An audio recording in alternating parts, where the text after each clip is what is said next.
Welcome to Arjun media TV. వారం రోజుల నుంచి తిరుగుతుంటే ఒక్క బస్సు కూడా ఏరియా దొరకలేదు. రోజు చిట్టీలు పాస్బుక్ జిరాక్స్లు పెడుతున్నారు, అవి మొత్తం మూలకు పడేస్తున్నారు. శివ గారు అంతా రాత్రే బయట అమ్ముకుంటున్నారు. రైతులు రోజు తిరిగి మా ఆడి మనిషి 4 రోజులు రెగ్యులర్ వచ్చి జ్వరం వచ్చి ఇంట్లో పండుకునేది.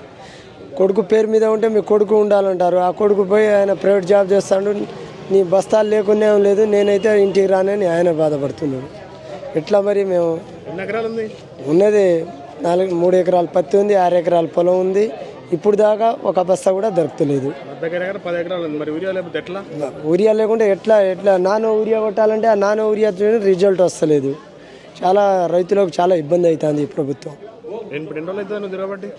వారం రోజులు తిరుగుతున్నాం, ఎక్కడ పడితే అక్కడ మొన్న ధర్నా చేసినాం, ఇలా ఇస్తాం రేపు ఇస్తామని జిరాక్స్ తీసి కట్టలు కడతారు, పక్కకు పడేస్తున్నారు. ఇదే అవస్థ పడుతున్నాం. రేవంత్ రెడ్డి యూరియా కొరత లేదు, మంచిగా దొరుకుతుంది. ఎక్కడ కొడుతుంది రేవంత్? గుడ్డలో కొడుతుందా? రేవంత్ రెడ్డి ఎక్కడ పంపిస్తాడు? ఎవరు మింగుతాడు మరి, ఎవరు బయట అమ్ముకుంటారు? లైన్లు లేవు అంటారు, లైన్ లేవు, వాళ్ళే అనవసరంగా నిలబడతారు రైతులు లైన్ లేదే మాకేమైనా పని లేక వచ్చినాం. ఇక్కడ పని లేక ఎవరు రారు కదా. ఒక రోజు ఒక మనిషికి 1000 రూపాయలు దొరికినా రారు. రేవంత్ రెడ్డి అంటున్నారా? ప్రజలు ఈ ఊరే కాదు, ఏ మండలం చూసినా, ఏ పత్రిక చూసినా ఇదే గోసపడుతున్నాం. ఏ విలేజ్లో, ఏ జిల్లాలో ఎక్కడ చూసినా ఇదే బాధ ఉంది. గత ప్రభుత్వం పాపం కేసీఆర్ ఉన్నప్పుడు మంచిగానే దొరికినాయి, కానీ ఈసారి చాలా ఇబ్బంది.